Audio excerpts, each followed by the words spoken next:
यहाँ पे देखिएगा आपकी बुक्स में लिखा हुआ है एनकेएम की mister Bleaney from the volume poem entitled the Whitsun weddings.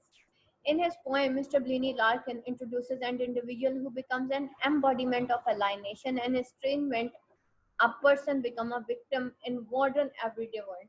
एक अजीब सा इंसान है मिस्टर ब्लीनी जो आइसोलेटेड सी पर्सनालिटी है, मॉडर्न मैन है, डरा हुआ है, सहमा हुआ है, एक घर के कमरे के अंदर किराए के मकान में रहता है, लेकिन वो किराए का घर बड़ा गंदा है. ठीक है, तो लेट्स सी कि मिस्टर ब्रीनी जो है वो किस तरीके से रहता है और वो मॉडर्न मैन डिलेमा को किस तरीके से रिप्रेजेंट करता है, और रादर क्या ये ट्रू पिक्चर है मॉडर्न मैन की या नहीं. अब ये भी सेम वही मैन है जो कि अंदर से स्कैटर्ड है, शैटर्ड है, और ये सारी चीजें हमें मिस्टर ब्लीनी के अंदर नजर आएंगी.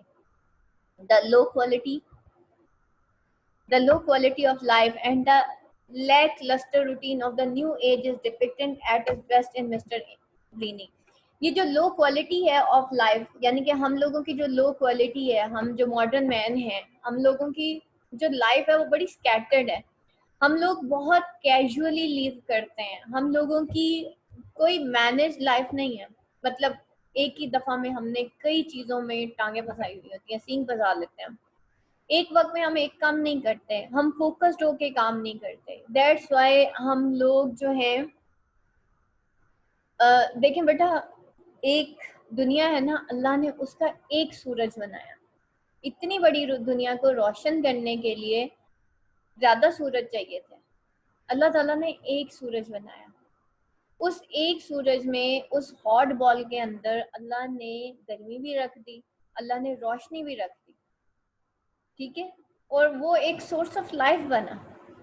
ठीक है, और वो पूरी दुनिया को रोशन करता है. वो उसकी रीजन ये है कि वो एक बॉल है.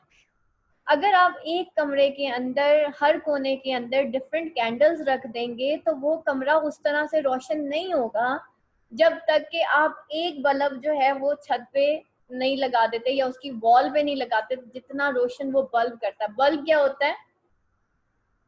एक वो शीशे का ग्लास होता है, ग्लास फॉर्म में एक गोल सी बॉल सी बनी हुई होती है, उसके अंदर फिलामेंट होता है, उसमें से इलेक्ट्रिसिटी पास होती है और वही पूरे कमरे को रोशन कर देती है. अब वो चार कैंडल्स उस तरह से कमरा रोशन नहीं करती जिस तरह से एक सूरज या एक बल्ब पूरे कमरे को रोशन करता है और एक सूरज पूरी दुनिया को रोशन करता है. Same is the case with us, with our life. हम लोग स्कैटर्ड पर्सनैलिटीज हैं. हम लोग क्या करते हैं, अभी आपको मैं आज के स्टूडेंट का डिलेमा ये बताती हूँ कि आज का स्टूडेंट क्या करता है.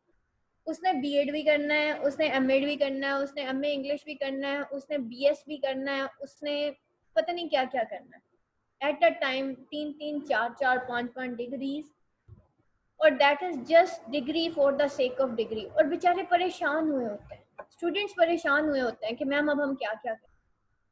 बेटा एक काम पकड़ें, उसको खत्म करें, फिर नेक्स्ट लगाएं. मैं आपको सही बताऊं कि जब आप एक फोकस्ड होके काम करते हैं ना, उसके जो बेनिफिट्स होते हैं वो बहुत ज्यादा होते हैं. लेकिन जब आप स्कैटर्ड पर्सनालिटीज हो जाते हैं ना, समझ नहीं आ रहा क्या करूं क्या नहीं करूं, अच्छा ये भी कर लेती हूँ, ये भी कर लेती हूँ, ये भी, तो बेटा इससे क्या होता है कि हम सिर्फ किताबों तक महदूद रह जाते हैं और प्रैक्टिकल तक हम पहुंच नहीं पाते. दैट्स वाई हम उस वक्त ये कर रहे होते हैं कि बस फटाफट फटाफट जो है हम अपना कंप्लीट कर लें सिलेबस और पेपर दे लें, और इससे ज्यादा बेटा हमारा कोई मकसद नहीं है स्टडी करने. अगर हम फोकस्ड होके पढ़ें, फोकस्ड होके, आप यकीन कीजिए कि उसके कई हाफ मार्क्स होंगे. मैं आपको एक छोटी सी मिसाल देती हूँ. बेटा आप ये देखिए कि मैं इस वक्त क्या पढ़ा रही हूँ, मैं इंग्लिश लिटरेचर पढ़ा रही हूँ. मैं सिर्फ 2 क्लासेस को पढ़ाती हूँ मॉर्निंग में, पार्ट 1 पार्ट 2, उसके बाद मैं नहीं पढ़ाती. ठीक है, अब क्या है, मेरा पूरा फोकस सिर्फ इन 2 क्लासेस में. बाकी जो आपको इंटरनेट पे नजर आ रहा होता है ना, वो सारे मेरे ट्यूटर्स हैं जो पढ़ा रहे होते हैं डिफरेंट लेवल्स के ऊपर. मैं नहीं पढ़ाती, मैं सिर्फ 2 क्लासेस लेती. और क्या है कि उस पर फुल फोकस है मेरा. आप रिजल्ट्स देख लें मेरी एकेडमी के, और आप किसी ऐसी एकेडमी में जाएं जिसमें एक ही उस्ताद दिन में 8 क्लासेस ले रहे हैं, उसकी 8 की 8 क्लासेस फेल होती हैं. रीजन, फोकस नहीं है. जब आप एक ही कमरे में 4 लाइटें जला देंगे ना बेटा, कोने में एक एक, कोने में एक एक कैंडल, तो कभी कमरा रोशन नहीं होगा. लेकिन जब आप एक छोटे सर्कल के ऊपर काम करते हैं ना, तो बेटा उसमें से शाइन ज्यादा निकल जाती है, उसके जो बेनिफिट्स होते हैं वो ज्यादा होते हैं। हम लोग मेंटली फ्रस्ट्रेटेड इंसान हैं और हम लोग मेंटली स्कैटर्ड इंसान हैं।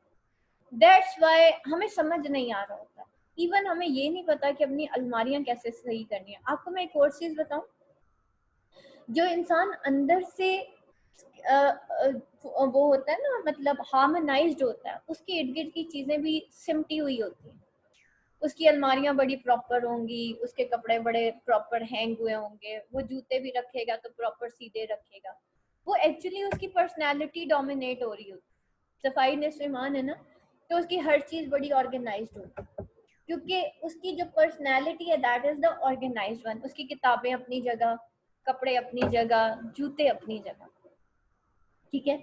लेकिन एक जो स्कैटर्ड इंसान होगा ना, आप उसके कभी पास जाके बैठ जाए ना, आप देखें उसका इर्द गिर्द कमरा पूरा बिखरा हुआ होगा। Mister Blane is some sort of that person, ठीक है।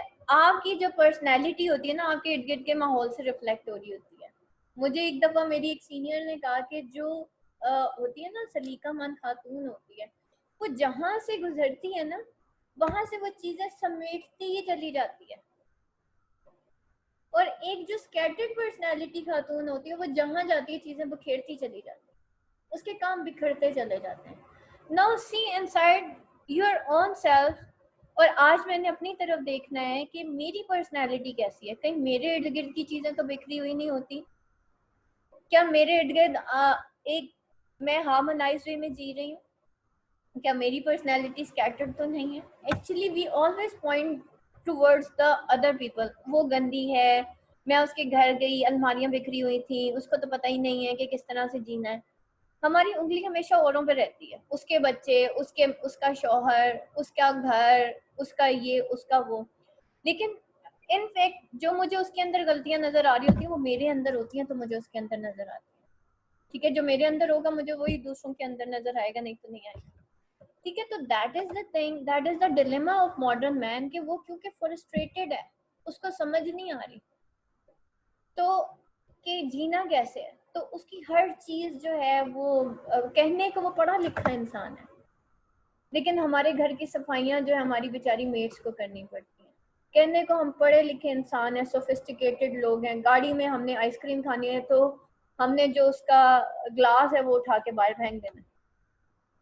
कभी हम ये नहीं करते कि शॉपर एक रख लें गाड़ी के अंदर और उसके अंदर सारी चीजें डालें और डस्टबिन में फेंक दें घर ला। और ये चीजें हम अपने बच्चों को भी नहीं बताते। ये मैं अच्छी अच्छी पढ़ी लिखी फैमिलीज की बात कर रही हूँ।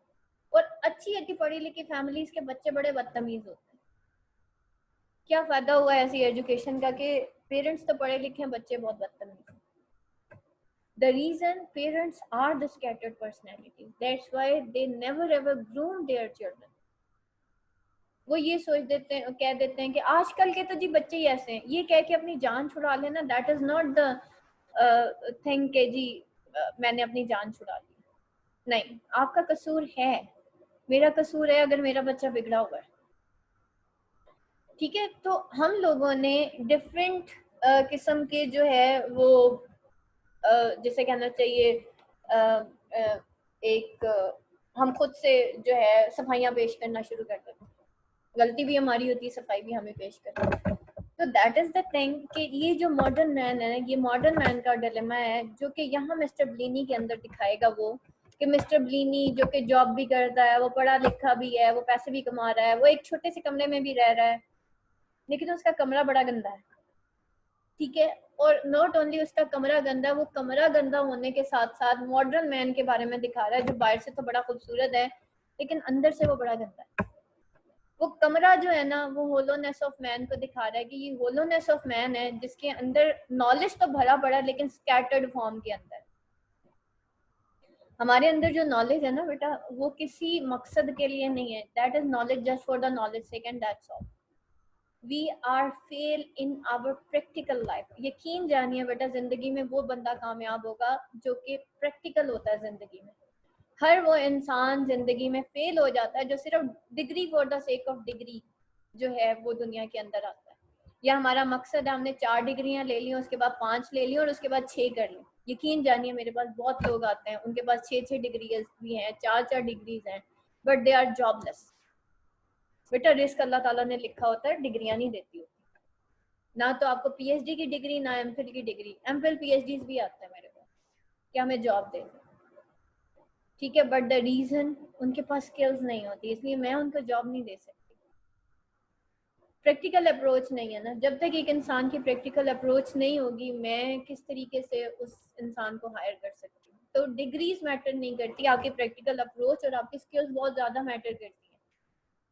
तो दैट इज़ द वे कि हम किस तरीके से प्रैक्टिकल वे में, हम पढ़े लिखे लोग, क्या हम अपनी डिग्रीज को ही सब कुछ समझ लेते हैं, हम अपने पैसे को ही सब कुछ समझ लेते हैं, या फिर हम किस तरीके से एक रूम के अंदर किस तरीके से एडजस्ट करते हैं, ये मिस्टर ब्लीनी जो है वो अब हमें